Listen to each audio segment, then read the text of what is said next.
Hello everyone. आज की इस वीडियो में मैं आपको बताऊंगी HIV and AIDS control program के बारे में।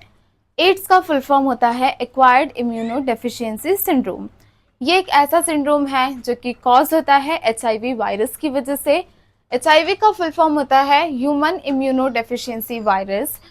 इस सिंड्रोम में जो पेशेंट है उसका इम्यून सिस्टम डैमेज हो जाता है। इस सिंड्रोम का कोई भी क्योर नहीं होता है, इसको बस हम प्रिवेंट कर सकते हैं। अगर हम इसके कॉजेस की बात करें तो ये हो सकता है ब्लड ट्रांसफ्यूजन की वजह से। जब एक बॉडी से दूसरी बॉडी में ब्लड ट्रांसफ्यूजन या फ्लूइड्स का ट्रांसमिशन हो रहा है उससे HIV कॉज हो सकता है। ये सेक्सुअल इंटरकोर्स की वजह से भी ये एक पर्सन से दूसरे पर्सन में ट्रांसफर हो सकता है। एड्स का कोई भी क्योर नहीं होता है, हम बस इसको प्रिवेंट कर सकते हैं। और इसके प्रिवेंशन के लिए WHO ने एक प्रोग्राम लॉन्च किया जिसका नाम था national AIDS and control program. ये जो प्रोग्राम है ये लॉन्च हुआ था 1992 में, जो कि 5 साल तक चला था, 1992 से 1997 तक। जो ministry of health and family welfare है उसने एक ऑर्गेनाइजेशन को सेटअप किया जिसका नाम था national AIDS control organisation to implement and monitor the various components of the program।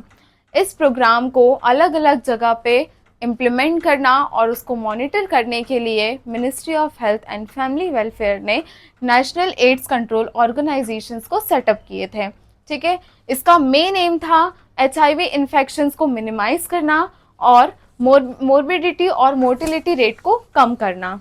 ठीक है, अगर हम इसके ऑब्जेक्टिव्स की बात करें तो फर्स्ट ऑब्जेक्टिव यहाँ पे है सेफली ब्लड ट्रांसफ्यूजन करना। जो ब्लड ट्रांसफ्यूजन है उसके पहले प्रॉपर जो डोनर है उसको प्रॉपर चेक करना, उसका ब्लड ग्रुप, उसका HIV टेस्ट करना। ठीक है, सेकेंड ऑब्जेक्टिव था रिडक्शन ऑफ STD ट्रांसमिशंस। जो सेक्सुअल ट्रांसमिटेड डिजीजेस है उसके ट्रांसमिशन को कम करना। प्रोग्राम अलग अलग सर्विलेंस प्रोग्राम को स्टैब्लिश करना मॉनिटर करने के लिए। Then training of health staff, जो भी हेल्थ स्टाफ है जो इस प्रोग्राम में इन्वॉल्व है उनको प्रॉपर ट्रेनिंग देना about the transfusion, about the disease. ठीक है, ये बीमारी क्या है, कैसे फैल रही है, इसके प्रिवेंशन क्या है, सारा नॉलेज हेल्थ जो वर्कर्स है, हेल्थ स्टाफ है जो उस प्रोग्राम में इन्वॉल्व है उनको प्रॉपर नॉलेज देना। देन मोर्बिडिटी और मोर्टिलिटी रेट को कम करना और ये जो प्रोग्राम का मैनेजमेंट है उसको डेवलप करना। ये कुछ इस प्रोग्राम के ऑब्जेक्टिव्स है। इस प्रोग्राम के अंडर भी कुछ प्रोग्राम्स थे जो थे blood safety program, condom programming, IEC targeted intervention, voluntary counselling and testing. सबसे पहले इसमें आता है ब्लड सेफ्टी प्रोग्राम। इस प्रोग्राम का मेन एम था लोगों को अवेयर करना अबाउट द ब्लड ट्रांसफ्यूजन, उनको मोटिवेट करना कि वो ब्लड डोनेशन करे, उसके उनको फ़ायदे बताना, उनको जो ब्लड बैंकिंग सर्विसेज है उसको और अच्छी तरीके से ऑर्गेनाइज करना। ये सारे जो थे मेन ऑब्जेक्टिव थे ब्लड सेफ्टी प्रोग्राम के। उसके बाद आता है कॉन्डम प्रोग्रामिंग। कॉन्डम प्रोग्रामिंग में अलग अलग जगह पे जाके मेनली जो विलेज एरिया, कमर्शियल एरियाज है, रिलेटेड पीपल्स है जिनको इनके बारे में कुछ भी पता नहीं है तो उनको जाके वहाँ पे अवेयर करना about the use of condoms, condom distribute. इस प्रोग्राम के अंडर बहुत सारे कॉन्डम्स डिस्ट्रीब्यूशन किए गए। ठीक है, कपल्स को इस प्रोग्राम के बारे में अवेयर करना about the use of condom.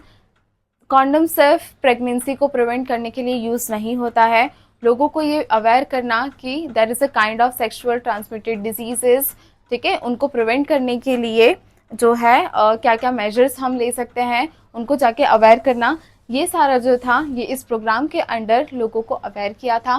Then इसके बाद आता है IEC। IEC का फुल फॉर्म है इंफॉर्मेशन, एजुकेशन एंड कम्युनिकेशन। यहाँ पे जितने भी हेल्थ वर्कर्स हैं उनको जो हेल्थ स्टाफ है जो इस प्रोग्राम में इन्वॉल्व है, जो पार्टिसिपेट कर रहे हैं, उनको नॉलेज प्रोवाइड करना अबाउट द डिजीज़, उसके ट्रांसमिशन के जो भी जितने भी रिस्क फैक्टर्स है, कैसे वो ट्रांसमिट हो रही है, कैसे उसको प्रिवेंट कर सकते हैं, ये सारा उनको इन्फॉर्म करना। अलग अलग जगह पे जाके लोगों को एजुकेशन प्रोवाइड करना about the disease, about the prevention and all, और उसको कम्युनिकेट करना। देन है टारगेटेड इंटरवेंशन।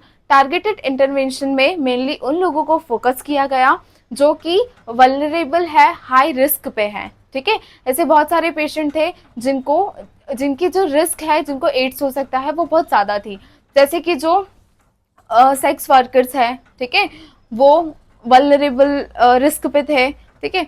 फिर अगर एक पर्टिकुलर पर्सन को अगर डिटेक्ट हुआ है कि इसको एड्स है, तो उसकी जो फैमिली है वो भी एक रिस्क में रहती है, तो उनको जाके उनका पूरा ब्लड टेस्टिंग करना, उनका HIV टेस्ट करना, ये सारी जो चीज़ें थी ये टारगेटेड इंटरवेंशन प्रोग्राम में थी। देन उसके बाद है वॉलंटरी काउंसलिंग एंड टेस्टिंग, ठीक है, अलग अलग जगह जाके लोगों को काउंसलिंग करना, जिनको एड्स हुआ उनके टेस्टिंग करना, ठीक है। ये सारा जो है ये आता है इसके under, voluntary control and testing, जिसको हम VCT भी बोलते हैं, ठीक है, कि इसको कैसे हम प्रिवेंट कर सकते हैं। जो भी एंटीवायरल ड्रग्स है उसके बारे में इनको अवेयर करना, डायग्नोसिस के बारे में, रेगुलर चेकअप्स के बारे में, इस प्रोग्राम के अंडर जो एड्स पेशेंट है, जिनको एड्स हुआ है, उनको अवेयर करने के लिए प्रोग्राम लॉन्च हुआ था। देन उसके बाद लास्ट आता है आउटकम्स। आउटकम्स है स्ट्रॉन्ग पार्टनरशिप विद WHO, ठीक है। इस प्रोग्राम के बाद जो ब्लड सेफ्टी है वो भी बहुत अच्छे से इम्प्रूव हो गई, जो कॉन्डम प्रमोशन एक्टिविटीज़ है वो भी इम्प्रूव हो गई। फिर जो नेशनल HIV टेस्टिंग पॉलिसी है उनको डेवलप किया गया, अलग अलग स्टेट्स में ट्रेनिंग सेंटर्स सेटअप किए गए। फिर capacities of state aid control societies and district aid prevention and control units have been strengthen. जितने भी स्टेट्स में और डिस्ट्रिक्ट में जो HIV प्रिवेंशन सेंटर्स जो थे उन सबको स्ट्रेंथन किया गया। ये सारे जो है ये इसके आउटकम हैं।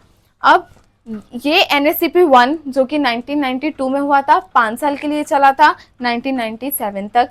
इसके बाद उसमें कुछ और चेंजेस लाके डायग्नोसिस, प्रिवेंशन वगैरह के बारे में, फिर उसके बाद NSCP 2 आया जो कि 1999 में लॉन्च हुआ था और वो चला था 2004 तक। उसके बाद आया था NSCP 3 जो कि 2006 में लॉन्च हुआ था और वो चला था 2011 तक। देन लास्ट था NSCP 4 जो कि 2012 में स्टैब्लिश हुआ था और वो चला था 2017 तक। तो this is about the HIV and AIDS control program. ऐसे ही आगे के प्रोग्राम्स को स्टडी करने के लिए मेरे चैनल को सब्सक्राइब करें और वीडियोस को लाइक करें। Thank you.